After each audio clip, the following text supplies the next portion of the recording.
relógio marcava exatamente 19h43, quando o rangido dos sapatos italianos de couro ecoou pelo mármore imaculado do saguão. Quantas vezes na vida você testemunhou o momento exato em que uma pessoa decide mostrar sua verdadeira essência? Aquele instante preciso em que as máscaras sociais desmoronam e revelam o que habita as profundezas da alma humana. E mais importante, o que isso diz sobre a sociedade que construímos, onde alguns acreditam que o tamanho da conta bancária determina o valor de um ser humano. A recepcionista Amara Oliveira, 32 anos, formada em administração hoteleira e especialista em relações internacionais, estava prestes a viver um desses momentos definidores que mudam não apenas um dia, mas uma vida inteira. O que ela não sabia era que sua resposta, nascida de anos de experiência, dignidade e uma força interior silenciosa, iria reverberar muito além das paredes daquele hotel 5 estrelas no coração de São Paulo. Antes de continuar esta história que expõe as feridas abertas de nossa sociedade, quero saber, de onde você está assistindo este vídeo? Já presenciou ou viveu alguma situação de discriminação que te marcou profundamente? Compartilhe nos comentários sua experiência. Cada relato nos ajuda a construir uma comunidade mais consciente e acolhedora. Agora, vamos retornar ao momento que mudaria para sempre não apenas a vida de Amara, mas de todos que testemunharam o que aconteceu naquela noite. Edgar Montenegro não era apenas um milionário. Era um império ambulante. Dono de uma das maiores construtoras do país, acostumado a ter portas abertas antes mesmo de se aproximar delas, habituado a ver pessoas curvando-se em sua presença, como se ele fosse realeza em um país que aboliu a monarquia há mais de um século. Seu império imobiliário valia bilhões. Mas como descobriríamos naquela noite, havia uma pobreza profunda escondida sob os caros ternos italianos e o relógio que custava mais que o salário anual da maioria dos funcionários daquele hotel. "Preciso falar com o gerente imediatamente", bradou ele, ignorando a fila de check-in, caminhando diretamente para o balcão onde Amara atendia um casal de idosos com a gentileza que era sua marca registrada. Sua voz era alta o suficiente para fazer com que várias cabeças se virassem no elegante saguão. Amara ergueu os olhos, mantendo o sorriso profissional que aperfeiçoara em 10 anos de trabalho naquele estabelecimento. "Boa noite, senhor. Assim que terminar de atender estes clientes, estarei à sua disposição." Sua voz era calma, firme e educada. A voz de alguém que conhecia seu valor, independente do que outros pudessem pensar. Foi como se tivesse jogado gasolina em uma fogueira. O rosto de Montenegro contorceu-se numa expressão que mesclava incredulidade e fúria. Como aquela mulher, aquela funcionária, e pior, aquela mulher negra, ousava não interromper o que estava fazendo para atendê-lo imediatamente. "Você sabe quem eu sou?" As palavras saíram como um sibilo entre os dentes branqueados artificialmente. Sem esperar resposta, continuou. "Eu poderia comprar este hotel inteiro só com o dinheiro que gasto em uma semana."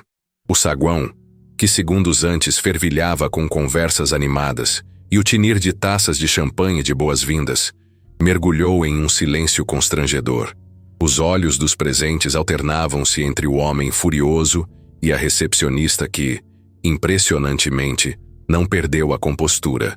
"Estou ciente de quem o senhor é, senhor Montenegro", respondeu Amara, finalizando o atendimento ao casal de idosos com um sorriso genuíno, antes de voltar sua atenção completamente para o magnata. "E é exatamente por conhecer nossos procedimentos e valores que sei que cada hóspede merece ser tratado com a mesma dignidade e respeito, independentemente de seu patrimônio." Foi nesse momento que algo quebrou dentro do homem. Algo que provavelmente estava se acumulando há anos, décadas talvez. A frustração de alguém que acredita que seu dinheiro pode comprar tudo, inclusive o direito de humilhar outros seres humanos. Você não passa de uma... E aqui, caro telespectador, não repetirei as palavras carregadas de preconceito racial que saíram da boca daquele homem, porque dar espaço a esse tipo de discurso é perpetuar a violência. O que posso dizer é que no auge de sua fúria descontrolada, Montenegro fez algo que ultrapassou todos os limites. Cuspiu no balcão, a menos de 1 palmo de distância das mãos de Amara. O tempo pareceu congelar. Alguns hóspedes ofegaram, outros desviaram o olhar, incapazes de processar aquela cena de violência explícita. O segurança do hotel começou a se aproximar, mas Amara fez um gesto sutil com a mão, pedindo que ele aguardasse. Por um instante, apenas um breve instante, algo tremeu no olhar de Amara. Não era medo. Era algo muito mais profundo.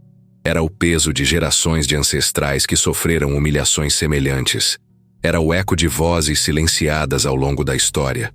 Era, sobretudo, a consciência aguda de que aquele momento não era apenas sobre ela, mas sobre todos que já estiveram em seu lugar. Se você está gostando desta história de superação e resistência, não deixe de se inscrever no canal e ativar as notificações.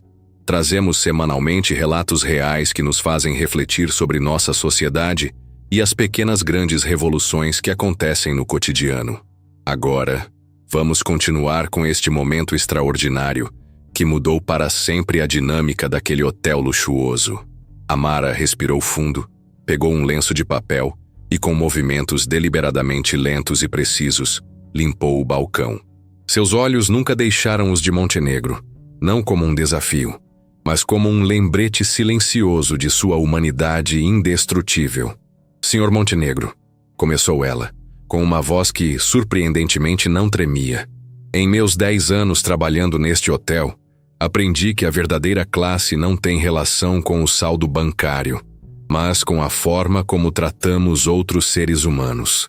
Ela fez uma pausa, o suficiente para que suas palavras penetrassem não apenas nos ouvidos do milionário, mas em todos os presentes no saguão.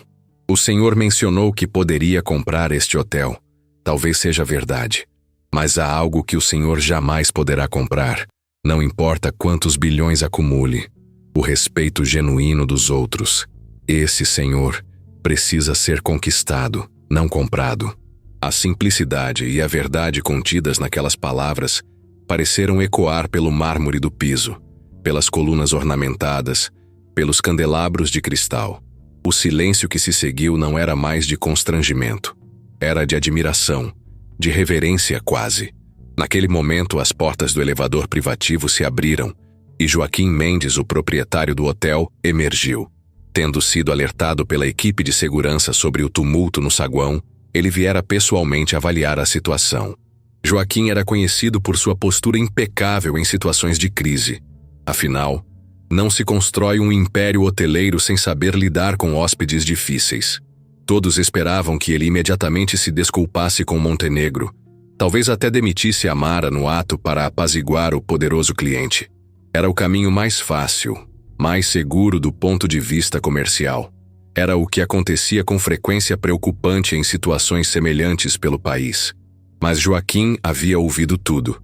Do momento em que Montenegro entrou furioso até as palavras finais de Amara. E o que ele fez surpreendeu a todos, possivelmente até a ele mesmo. Senhor Montenegro, disse ele, caminhando calmamente até ficar ao lado de Amara. Infelizmente devo informá-lo que não poderemos hospedá-lo em nosso estabelecimento. Montenegro piscou várias vezes, como se não conseguisse processar o que acabara de ouvir. O quê? Você não pode estar falando sério. Sabe quanto dinheiro eu gasto aqui anualmente? Joaquim assentiu, uma expressão serena em seu rosto. Estou ciente, senhor, e valorizo seus negócios, mas valorizo ainda mais a dignidade de minha equipe.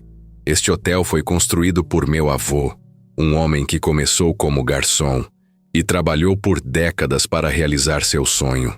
Ele me ensinou que o verdadeiro luxo não está nas paredes de mármore ou nos móveis importados, mas na forma como tratamos uns aos outros. Ele fez uma pausa, colocando gentilmente a mão no ombro de Amara. A senhora Oliveira encarna os valores que sustentam este estabelecimento, e qualquer agressão a ela é uma agressão aos princípios que regem nossa casa. Montenegro olhou ao redor, esperando encontrar aliados, rostos que demonstrassem indignação em seu favor. Ao invés disso, encontrou apenas olhares baixos ou expressões que claramente apoiavam a decisão do proprietário. Isso é um absurdo, vociferou ele, embora seu tom já não carregasse a mesma convicção. Vocês ainda vão me implorar para voltar. Joaquim sorriu levemente. Talvez, mas prefiro perder um cliente, mesmo um cliente importante como o senhor, do que perder nosso senso de humanidade e respeito. Nossa equipe de segurança o acompanhará até a saída. O que se seguiu foi algo que ninguém no saguão jamais esqueceria. Montenegro, percebendo que não havia saída honrosa, caminhou em direção à porta. Mas antes de sair, virou-se para Amara. Você não sabe com quem está mexendo, disse ele, em um último esforço para intimidá-la. Amara o encarou com uma dignidade que fez com que vários dos presentes contivessem a respiração. Pelo contrário, senhor, é o senhor que não sabe com quem está lidando. Sou filha de Maria Oliveira, que limpou casas por 30 anos para que eu pudesse estudar. Sou neta de Antônio Oliveira, que não podia entrar pela porta da frente dos estabelecimentos na época da juventude dele. Carrego comigo a força e a dignidade de gerações que sobreviveram a muito mais do que um homem com dinheiro e sem educação.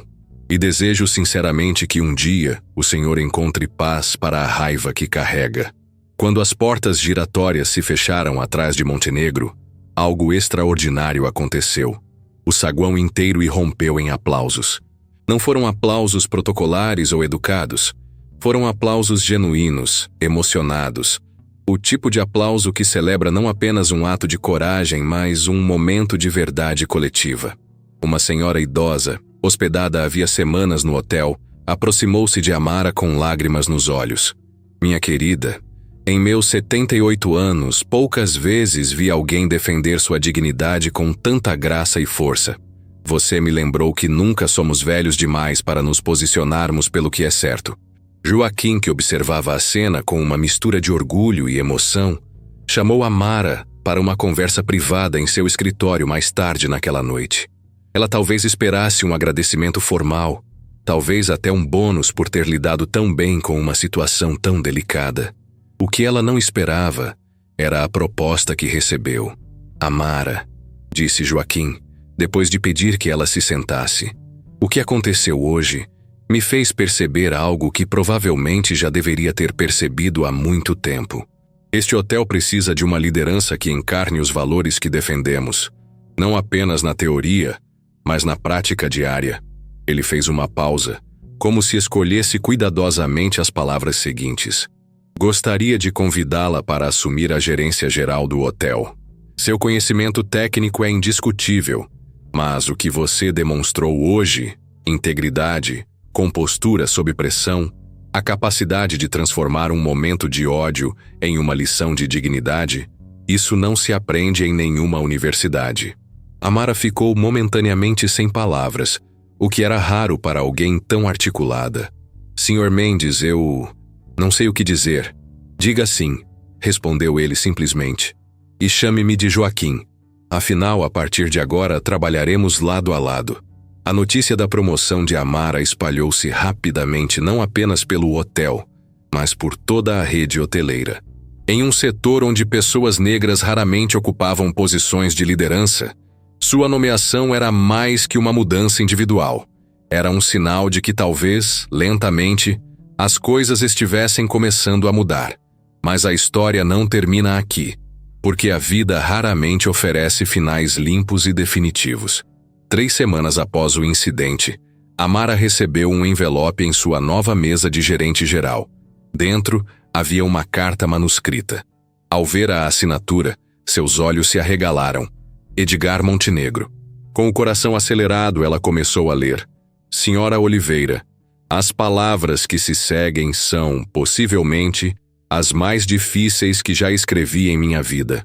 Não sou homem de admitir erros. Meu império foi construído sobre a premissa de que hesitação e dúvida são sinais de fraqueza. No entanto, desde nosso encontro, não consigo dormir direito. Suas palavras, sobre respeito que não pode ser comprado, continuam a me assombrar.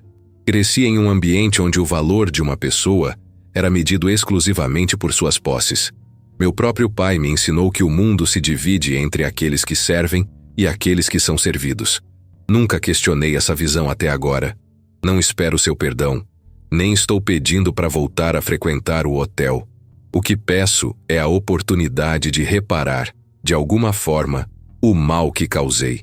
Gostaria de fazer uma doação substancial para qualquer instituição de sua escolha que trabalhe pela equidade racial. Não como forma de comprar absolvição. Suas palavras me ensinaram que isso não é possível, mas como um primeiro passo em um caminho de aprendizado que percebo agora, deveria ter iniciado há muito tempo.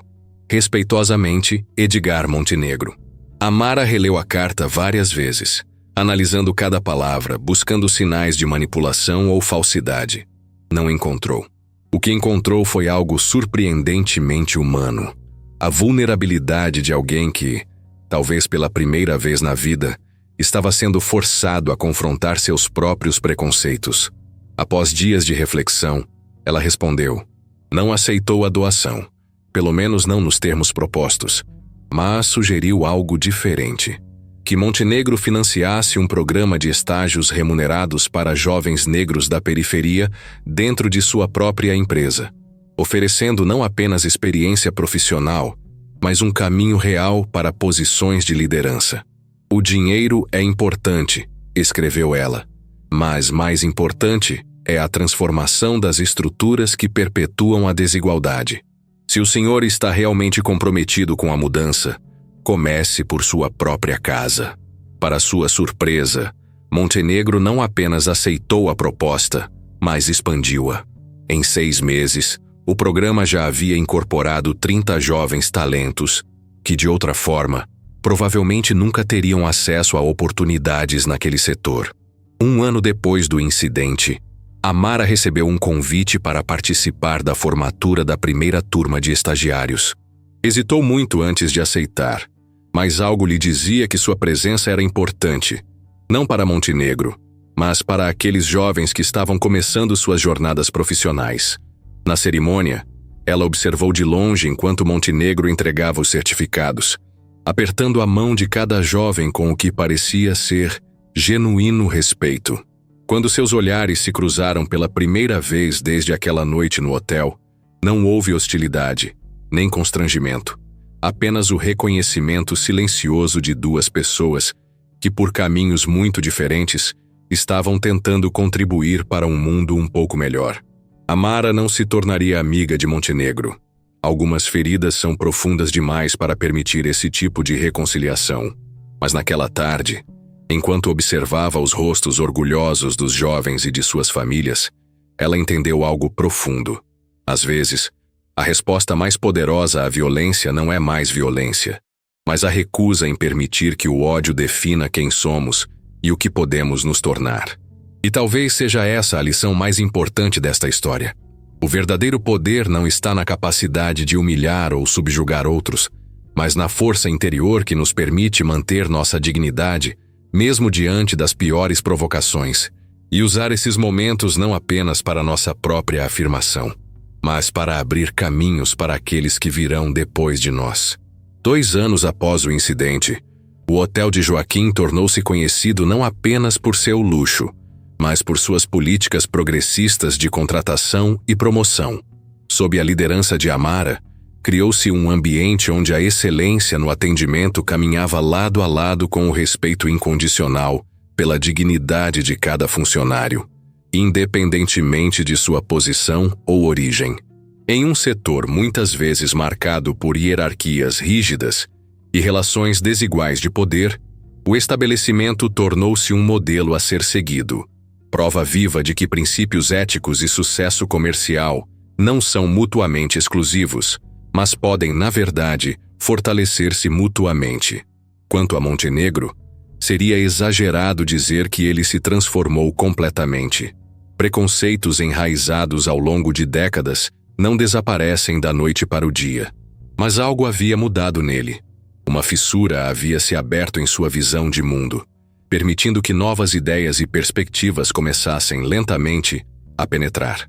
O programa de estágios, que começou como uma forma de reparação, transformou-se em uma iniciativa permanente dentro de sua empresa, recebendo reconhecimento nacional por seu impacto na promoção da diversidade no setor imobiliário.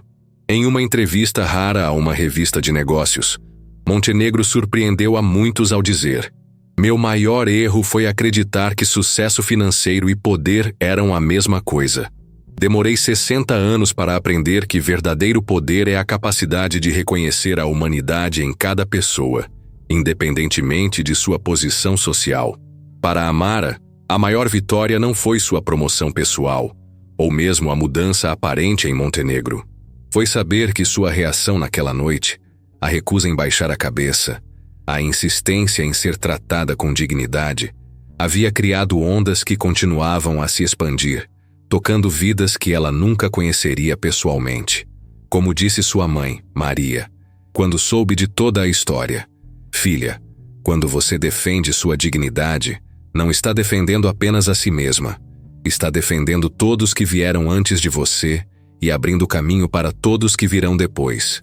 E talvez seja isso que torna essa história tão importante. O lembrete de que nossos atos de coragem, por menores que pareçam no momento, podem ter repercussões muito além do que imaginamos. Que quando nos recusamos a aceitar a desumanização, quando insistimos em nossa dignidade fundamental, estamos plantando sementes cujos frutos podem alimentar gerações futuras.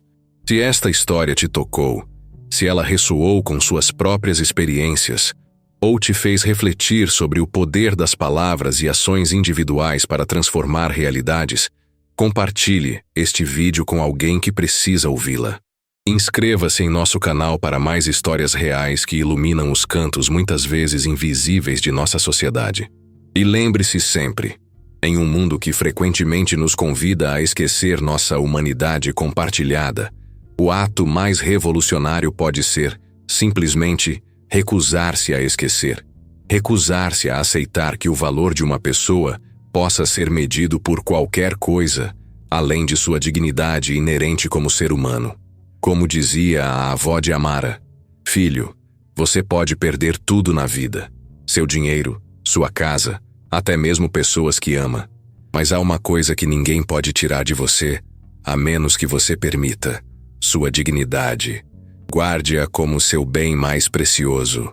Amara guardou, e ao fazê-lo, não apenas preservou a própria dignidade, mas ajudou inúmeras outras pessoas a reconhecerem e valorizarem a sua.